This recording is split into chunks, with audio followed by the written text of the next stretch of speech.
విజయవాడ ఇంద్రకీలాద్రిపై ఆషాఢమాస మహోత్సవాలు ఘనంగా ప్రారంభమయ్యాయి. దుర్గమ్మను శక్తి స్వరూపిణిగా ఆరాధించే ఈ వేడుకలకు తొలి రోజు వేలాది మంది భక్తులు తరలివెళ్లారు. వేద మంత్రోచ్చారణలు, మంగళ వాయిద్యాలు, ప్రత్యేక పూజలతో ఆలయ ప్రాంగణంలో ఆధ్యాత్మిక శోభను సంతరించుకుంది. నెల రోజుల పాటు కొనసాగే ఈ ఉత్సవాల కోసం దేవస్థానం అధికారులు విస్తృత ఏర్పాట్లు చేశారు.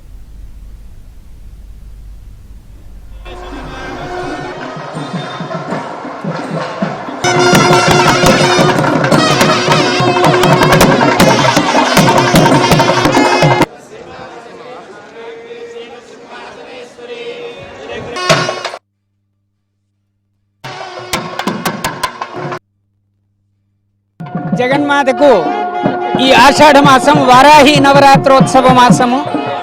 వారాహి అమ్మవారి యొక్క సప్తమాతృకల శక్తుల్లో ప్రధానమైనటువంటిది.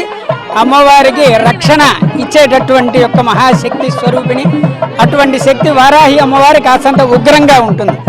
ఈ ఉగ్రంగా ఉన్నటువంటి అమ్మవారి శాంత స్వరూపంగా మనకి శాంతి సౌఖ్యములు అనుగ్రహించాలి అంటే, అమ్మవారిని శాంతింపజేయాలంటే సౌమంగళ్య ద్రవ్యములే ప్రధానమైనటువంటివి.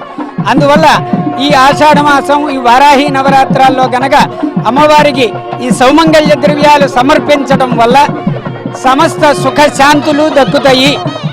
పాలకులు అందరూ కూడాను చక్కని పరిపాలన, సౌమంగళ్యమైనటువంటి దీంతో, సౌభాగ్యంతో, ధనధాన్య సమృద్ధితో, వర్షకు వ్యవసాయదారులు కూడాను పాడి పంటలు పండించడానికి ఇప్పుడే మనకి కలుపు వేయటము ఇవన్నీ కూడాను జరుగుతూ ఉంటాయి. కాబట్టి అమ్మవారి యొక్క అనుగ్రహంతో వర్షాలు అవన్నీ కూడాను రాబోయేటటువంటి వర్షాకాలంలో కూడా చక్కని వర్షాలు పడి పాడి పంటలు సమృద్ధిగా పండుతాయి.